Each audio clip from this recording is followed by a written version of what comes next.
On parlait avec Alexandre Carra à l'instant de la visite de Manuel Valls en Chine. Il faut être clair, on ne peut plus se passer des capitaux chinois. Bonjour Nicolas Barret. Bonjour Thomas. C'est un groupe chinois qui a racheté le Club Med, Fosun. Ce sont des Chinois qui investissent dans l'aéroport de Toulouse-Blagnac. Et voilà maintenant qu'ils financent la Sécu, notre Sécu. Exactement, il faut le dire aux retraités ou aux malades qui nous écoutent. Vos retraites, vos frais de maladie sont payés en partie avec l'argent des épargnants chinois. Alors comment c'est possible ? Vous savez que la sécurité sociale est en déficit.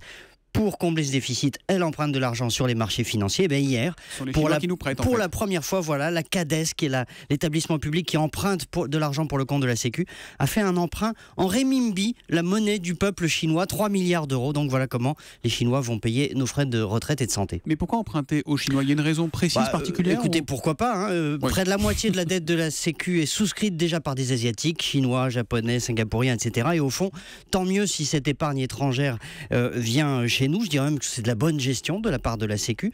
Quant aux Chinois, ils considèrent que la France est un bon risque et qu'avec nous, ils sont sûrs d'être remboursés. Donc tout va bien. Confiance en nous, c'est important. Exactement. Alors au-delà de ça, le fait de s'endetter auprès des Chinois, ça traduit évidemment les nouveaux rapports de force mondiaux. Nous vivons dans un monde capitaliste, ça ne vous a pas échappé. Et dans un système capitaliste, le pouvoir appartient à ceux qui détiennent les capitaux.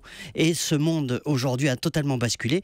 Jadis, les dettes étaient au sud, les capitaux étaient au nord. Aujourd'hui, c'est le contraire.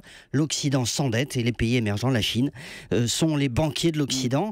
D'ailleurs, la Chine est le premier détenteur d'emprunts d'État américains. Et on voit bien comment elle exerce par ce biais-là.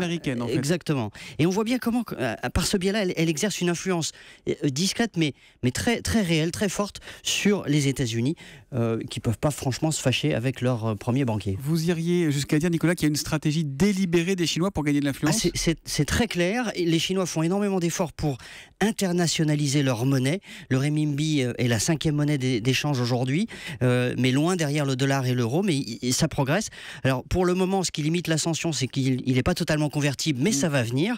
Vous savez, la Chine, elle a les capitaux, elle a la monnaie, elle joue les banquiers du monde, rien ne l'arrête, elle est en train de devenir une grande puissance capitaliste, cette puissance que visite Manuel Valls aujourd'hui. C'est le monde à l'envers avec l'édito écho du camarade Barret, directeur de la rédaction des Échos, tous les matins à 8h10 sur Europe 1. À demain Nicolas. À demain.